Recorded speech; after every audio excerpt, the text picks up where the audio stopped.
Welcome everyone.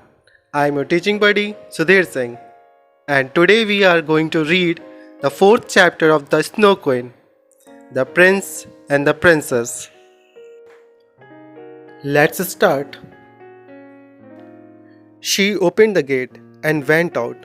वो gate खोली और बाहर चली गई थी. Went मतलब गई थी, क्योंकि अभी जब हम जाते तो कहते गो और पहले कहते तो went. ठीक है, पास्ट टेंस की बात कर रहा है.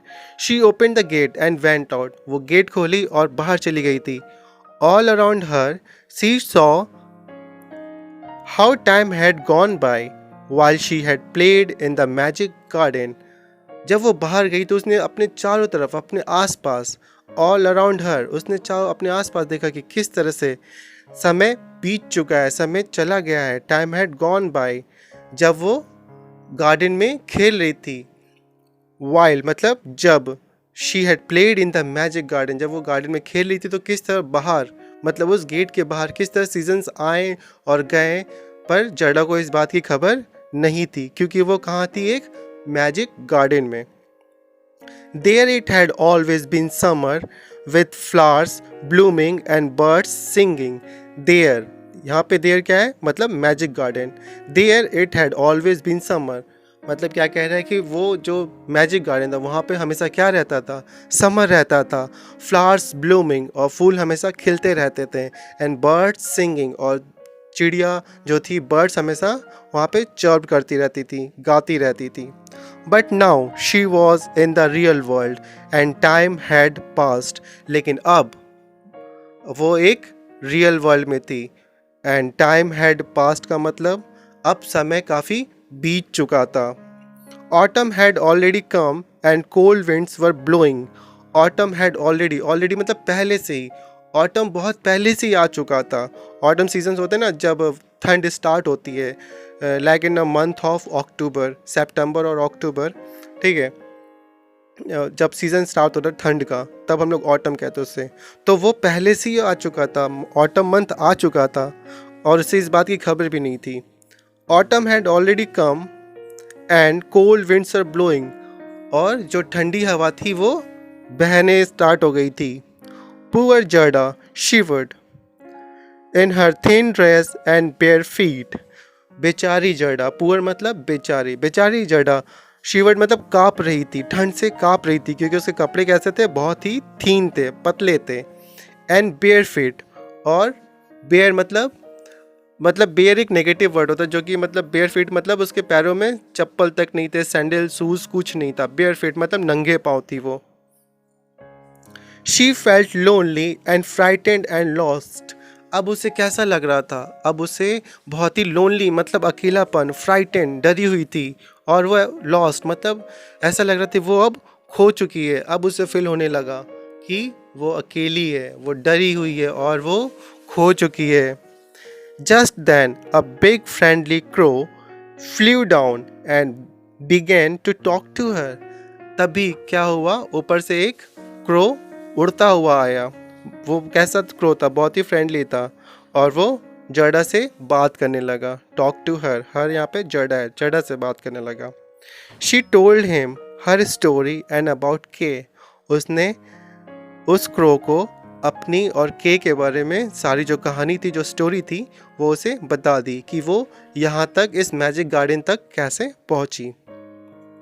Well, Croak the crow, there is a princess who lives in a castle nearby and she has married a very clever and handsome young man. Do you think that might be your K? तो crow ने कहा well मतलब ठीक है. There is a princess, इधर ही एक कौन है, एक प्रिंसेस है, एक राजकुमारी है, जो कि कहाँ रहती है, कैसल में, पास में ही. नियर बाई मतलब पास में ही एक कैसल है, वो वहाँ रहती है. और उसने अभी शादी की है किसके साथ, एक बहुत ही क्लेवर एंड हैंडसम मैन के साथ. वो कैसा था, बहुत यंग था. ठीक है, और यहाँ पे क्लेवर का मतलब वो चालाक नहीं, क्लेवर का मतलब बहुत ही तेज दिमाग जिसको होता है ना, उससे यहाँ पे कहा जा रहा है clever and handsome young man. ठीक है. Do you think that might be your के. क्या तुम्हें लगता है कि वो के है, मतलब यहाँ पे क्रो है जो जड़ा से क्या कर रहा है, क्वेश्चन पूछ रहा है कि क्या तुम्हें लगता है क्या वो जो प्रिंस है वो तुम्हारा के है। इट मस्ट बी, क्राइड जड़ा डिलाइटेडली, के is clever and handsome. It must be मतलब वो जरूर के ही होगा। मस्ट मतलब क्या होता है, जरूर। जब कोई भी चीज़ जरूर के लिए कहते हैं तो हम लोग मस्ट का यूज़ करते हैं। तो क्या कह रहा है, इट मस्ट बी, क्राइड जड़ा डिलाइटेडली, मतलब बहुत खुशी से। डिलाइटली मतलब बहुत खुशी से। जड़ा कहती है हाँ हाँ वो जरूर के ही होगा, क्योंकि के भी क्या था, बहुत ही तेज था, और वो भी एक हैंडसम था, और वो यंग भी था। तो जड़ा को लगता है कि हाँ ये जरूर, ये जो प्रिंस है वो के ही है। He had long brown hair. The crow went on, and Jada cried out, "Yes, K has long brown hair. It is surely K." ठीक है। फिर क्रो कहता है कि उसके ब्राउन कलर के लंबे लंबे बाल भी हैं। तो तभी जड़ा चिल्ला के कहती है, हाँ हाँ हाँ हाँ, के भी लंबे लंबे बाल थे, ब्राउन कलर का हेयर था। इट्स श्योरली के, वो जरूर, श्योरली मतलब जरूर, वो जरूर क्या होगा, पक्का के ही होगा। ठीक है। The young man's shoes squeaked as he walked, said the crow, and Jada had no doubt at all now that he was K. The young man's shoes squeaked, मतलब जो यंग मैन था, मतलब जो प्रिंस था, उसके जो shoes थे वो क्या करता था, चू चू जो आवाज़ करते ना उसको कहते हैं स्क्विक्ड। तो यहाँ पे वही चीज़ कह रहा है कि जो उसके जो यंग मैन था, जो उसके शूज थे वो क्या करता था, वो आवाज़ करता था जब भी वो चलता था। सेड द क्रो, क्रो ने कहा।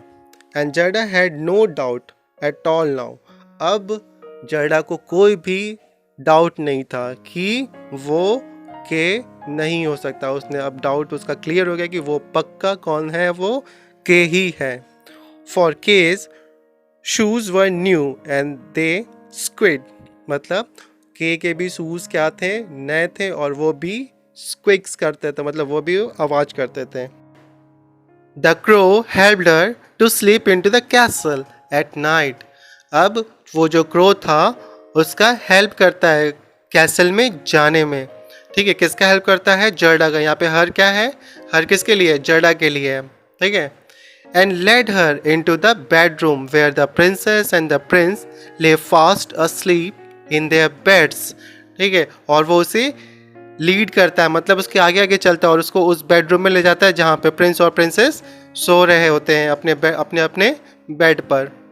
The prince had long brown hair so like Kay's, और जो प्रिंस था उसके वाकई वो लंबे और ब्राउन हेयर थे, सो लाइक केस मतलब जैसा के का था।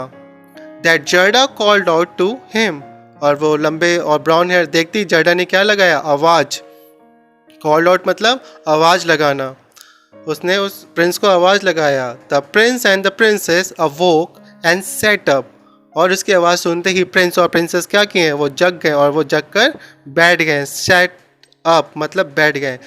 एंड पुअर जड़ा saw that it was not के एट ऑल, बेचारी जड़ा ने देखा, अरे ये तो के है ही नहीं, ये तो कोई और ही है। But another boy who looked just like के, ये तो कोई और ही है जो कि के की तरह दिखता है, पर वो के है नहीं। जड़ा बिगेन टू क्राई, अब जड़ा ये देखती वो क्या करने लगी, वो रोना स्टार्ट कर दी। Between sobs she told the prince and the princess her story. Sobs मतलब सिसकियाँ भरते हुए जब रोते ना, जैसे ऐसे करके, तो उसको सोप्स कहते हैं। Between sobs she told the princess and princess her story, और वो रोते रोते सिसकियाँ भरते भरते प्रिंस और प्रिंसेस को अपनी सारी कहानी बता दी कि वो इस कैसल तक कैसे पहुंची। They loved her for her courage, and that night Jada stayed with them. वो जड़ा की कहानी सुन के उसके करेज को बहुत ही रेस्पेक्ट किए, और उस रात and that night Gerda stay with them, Gerda उनके साथ कैसल में ही रुक गई। After a good breakfast the next morning Gerda thank them for all their kindness. After a good breakfast, और अगले दिन नेक्स्ट मॉर्निंग ब्रेकफास्ट के बाद जड़ा प्रिंस और प्रिंसेस को उनके काइंडनेस के लिए थैंक्स की, कि उन्होंने जड़ा को रात में अपने कैसल में स्टे करने दिया और सुबह में इतना अच्छा ब्रेकफास्ट दिया उसके लिए, जर्डा ने प्रिंस और प्रिंसेस को थैंक्स किया। They would have liked her to stay with them always, but she couldn't do that.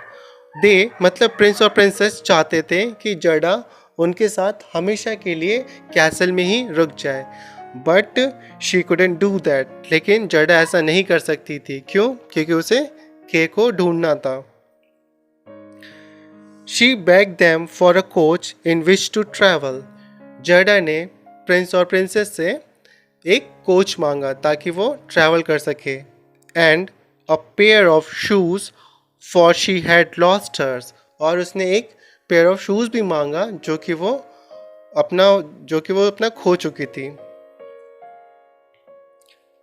She was given a coach of gold with a fine horses.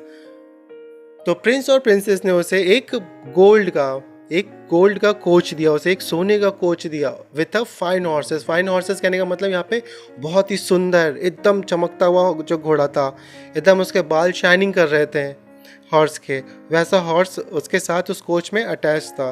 वैसा कोच उसने Prince और princess ने जर्डा को दिया, and a coach man and attendants, और साथ ही साथ उस कोच को चलाने के लिए एक कोचमैन भी दिया और जर्डा की हेल्प करने के लिए उसके लिए एक अटेंडेंस भी दिया। अटेंडेंस मतलब सर्वेंट, जो साथ में आप हमारे होते हैं, जो हमारा हेल्प करते हैं हर चीज़ में, जो हमें सर्व करते हैं एक्चुअल में। Okay. There were warm clothes to wear, a pair of boots, a soft muff, and plenty of food to take on the long journey. और उस कोच में बहुत सारे गर्म कपड़े थे, वार्म क्लोथ्स थे, अ पेयर ऑफ बूट्स था, और एक सॉफ्ट मफ भी थे। मफ मतलब ग्लव्स जो हाथ में हम लोग पहनते हैं, ग्लव्स, वो मफ था। And plenty of food to take on the long journey, और बहुत सारे उसमें खाने के लिए फूड भी थे उस लॉन्ग जर्नी के लिए। प्लेंटी मतलब बहुत सारा। And Gerda drove away after bidding her friends, including the crow, goodbye. और जर्डा चली गई आफ्टर बिडिंग मतलब आज्ञा लेके, मतलब परमिशन लेना अपने फ्रेंड्स, इंक्लूडिंग क्रो मतलब प्रिंस और प्रिंसेस, और क्रो से सबसे आज्ञा ली, सबसे परमिशन ली, और उनको गुड बाय कह के वो उस कोच में बैठ के चली गई। The coach drove on until they came to a thick forest, और कोच चलते चलते चलते चलते रास्ते में कहाँ पर आया? वो एक थिक फॉरेस्ट के पास पहुँच गया। थिक कहने का मतलब है बहुत ही घना जंगल, ठीक है। थिक मतलब यहाँ पे कहने का मतलब घना, बहुत ज़्यादा। And here they ran into trouble, और अब यहाँ पे उसके लिए एक मुश्किल की घड़ी शुरू होने वाली थी। वो कहाँ चली गई? ट्रबल में। ट्रबल में मतलब परेशानी में। For a gang of robbers saw the golden coach and fell on them, ठीक है। और वहाँ पे उस जंगल में कौन रहते थे? एक गैंग रहता था रॉबर्स का, ठीक है। और उन्होंने वो सोने का कोच देखते ही उसके ऊपर क्या लगा दिया? छलांग लगा दिया। Fell on them with swords and knife, ठीक है। अपने हाथों में तलवार और चाकू पकड़े हुए, सॉर्ड्स मतलब तलवार पकड़े और चाकू पकड़े, उसने उन लोगों ने उस गोल्डन कोच पे अटैक कर दिया। They killed the attendants and took away the coach, उन्होंने अटेंडेंस को मार दिया और कोच को ले गए, एंड हॉर्सेस, और हॉर्सेस को भी ले गए। Then they carried Gerda off to their den, और फिर वो जर्डा को भी अपने डैन ले गए। डैन कहने का मतलब है यहाँ पर वो सीक्रेट प्लेस जहाँ पे ये लोग रहते थे, ठीक है। And handed her over to a horribly ugly robber woman, और उन्होंने जर्डा को किसे सौंप दिया? एक हॉरिबली अगली रॉबर वुमन को सौंप दिया। Who thought she looked good to eat, who मतलब रॉबर वुमन की बात हो रही है यहाँ पे। हु मतलब रॉबर वुमन, जिस रॉबर वुमन ने सोचा कि जर्डा तो बहुत ही टेस्टी लग रही है दिखने में, इसे तो पका के खाएंगे तो बहुत ही टेस्टी होगी। She was just going to cut off her head with a knife, और उसने क्या किया? नाइफ उठा के जर्डा की गर्दन काटनी ही जा रही थी। When her daughter bite her ear and stopped her, तभी उसकी डॉटर ने, हर मतलब रॉबर वुमन की डॉटर ने क्या किया? अपनी मदर के ईयर को बाइट किया और उन्हें स्टॉप किया कि नहीं, इसे मत मारो। I want the girl for my playmate, she demanded. ठीक है, इसका मतलब मुझे ये लड़की चाहिए मेरे साथ खेलने के लिए. She demanded, ऐसा उसने अपनी मदर से डिमांड किया. Okay, fourth chapter, The Prince and the Princess of the story is completed here, and I hope that you guys have also understood this chapter. Soon we will meet with the next chapter, The Little Robber Girl. Till then, keep smiling, keep studying. See you guys soon.